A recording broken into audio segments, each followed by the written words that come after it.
Pay attention to the woman in the driver's seat. She is 33-year-old Jennifer Caldwell. The man pumping gas into her car is Derek Caldwell, her estranged ex. Despite being locked in a bitter custody battle, they are supposedly on their way to reconcile and patch things up. Little did she know, Derek had no intention of making peace. This gas station footage is the last time she would be seen alive. The meeting on April 19th was not a spontaneous decision.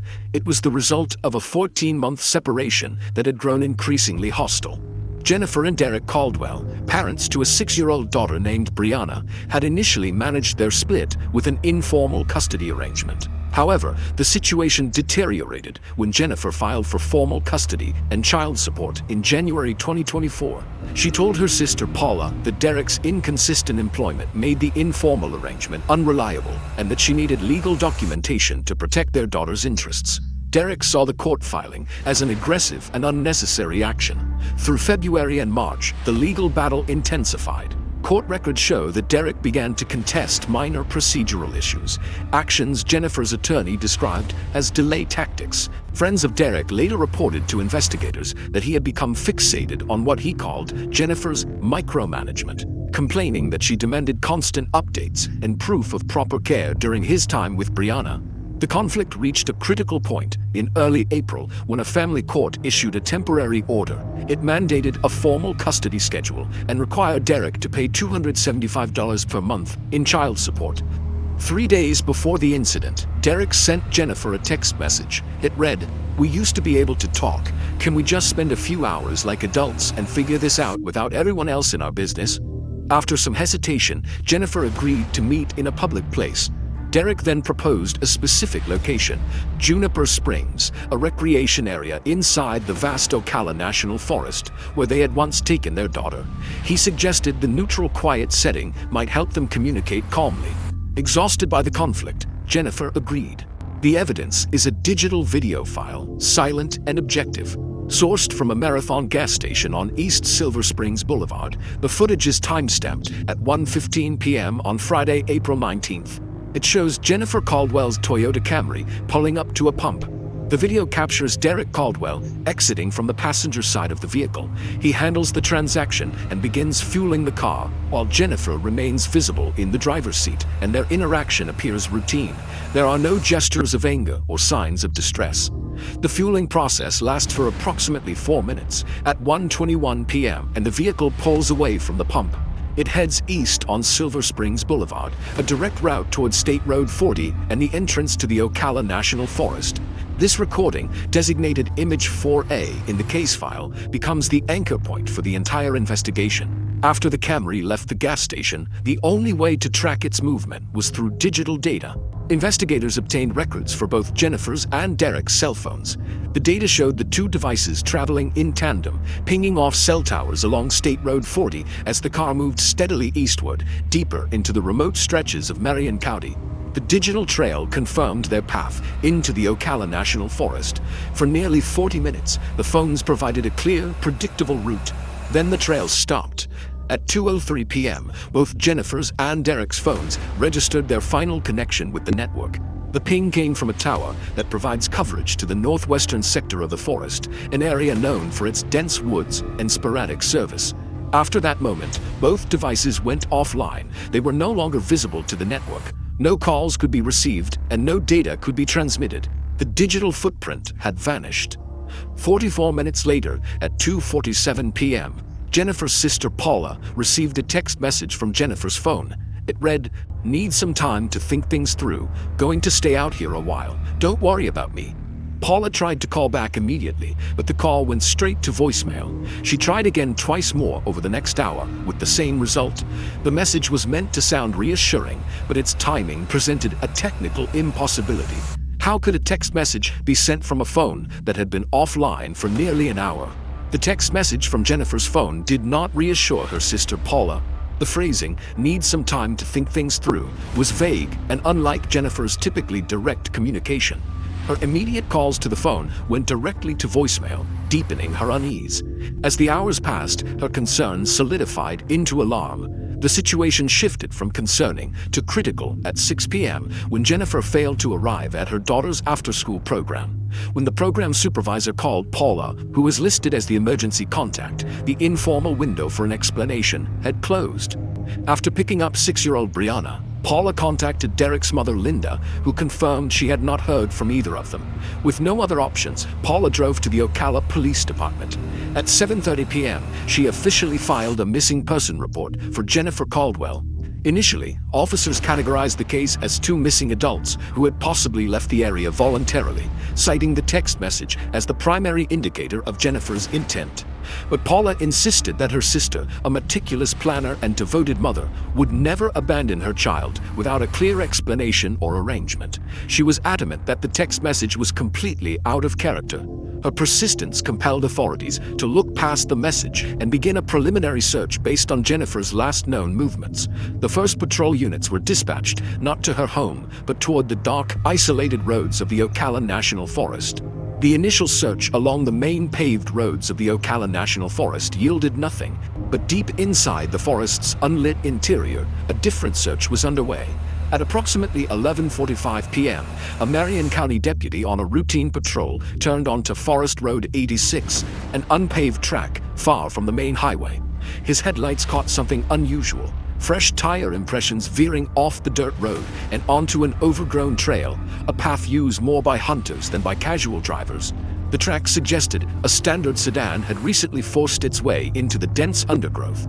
Following protocol, the deputy drove his vehicle down the narrow trail for approximately 200 yards until the thick palmetto scrub made it impossible to continue. He proceeded on foot, using his flashlight to cut through the darkness. In a small, secluded clearing, surrounded by a wall of vegetation, he found it. Jennifer Caldwell's silver Toyota Camry. The vehicle was silent and empty, the doors were unlocked, but the keys were gone. There were no immediate signs of a struggle inside or around the car. It appeared to have been parked and simply left behind. The deputy immediately secured the area and radioed for backup. By 10:30 p.m., additional units had arrived, and a formal search perimeter was established. K-9 units were brought to the scene to try and pick up a scent trail from the vehicle. But the forest at night is a difficult environment. The complete darkness, combined with the dense, tangled undergrowth, severely limited what the search teams could accomplish. They had found Jennifer's car, but the discovery only raised more urgent questions. Where were its occupants, and why was their vehicle abandoned in a place no one would ever find by accident? At first light on Saturday, the search resumed with a new urgency. K-9 units, no longer hindered by darkness, picked up a scent trail leading away from the abandoned Camry.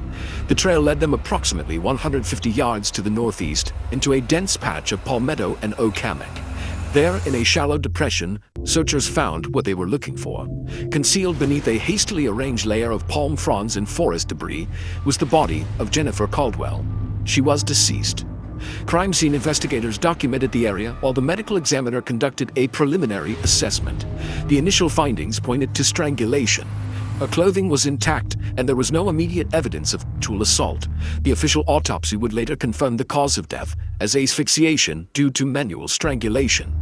The examiner noted petechial hemorrhaging in her eyes and deep bruising on her neck, estimating the time of death between 2 p.m. and 4 p.m. on April 19, just hours after she was last seen alive. Significantly, there were no defensive wounds on her hands or arms, though abrasions on her knees suggested she might have been forced to the ground before the attack. Back at the car, investigators found Jennifer's purse. Her wallet, cash, and credit cards were all inside. Her phone was in the cup holder, powered off. The discovery of Jennifer's body marked a definitive and grim turning point. This was no longer a missing persons case, it was a homicide investigation, and there was only one suspect. With Jennifer's body recovered, the investigation pivoted entirely to finding one person, Derek Caldwell. A bolo on the lookout was issued, describing him as the prime suspect in a homicide investigation. While search teams continued to comb the forest on the assumption he might be lost or hiding nearby, a separate team of investigators executed a search warrant on his efficiency apartment in Silver Spring Shores. What they found inside shifted the case from a potential crime of passion to one of deliberate, calculated planning. On Derek's desktop computer, forensic analysts uncovered his internet search history from the week leading up to April 19. The queries were specific and chilling. He had searched for information on strangulation methods and the time required for a person to lose consciousness. He had researched areas within the Ocala National Forest known for limited or non-existent cell phone coverage. Other searches included queries on whether a body could be detected if concealed under vegetation, and the typical timelines for law enforcement to find a missing person in a wilderness environment. He had, in effect, researched a manual for committing and getting away with murder. Investigators also found a handwritten note on a table dated April 18, the day before Jennifer's death. The note was not a plan, but a justification. In it, Derek described Jennifer as someone who will never stop and can't leave anything alone. The final sentences revealed his mindset. Some people think they can control everything and everyone. Eventually, someone has to show them that's not how it works. The digital searches provided the method. The note provided the motive. The evidence left no doubt about his intent, but the man himself was still missing. For 3 days, Derek Caldwell was a ghost. Search teams operated under the assumption that he was still somewhere within the vast, unforgiving terrain of the Ocala National Forest, either hiding or having succumbed to the elements. The search was extensive, but the forest was larger.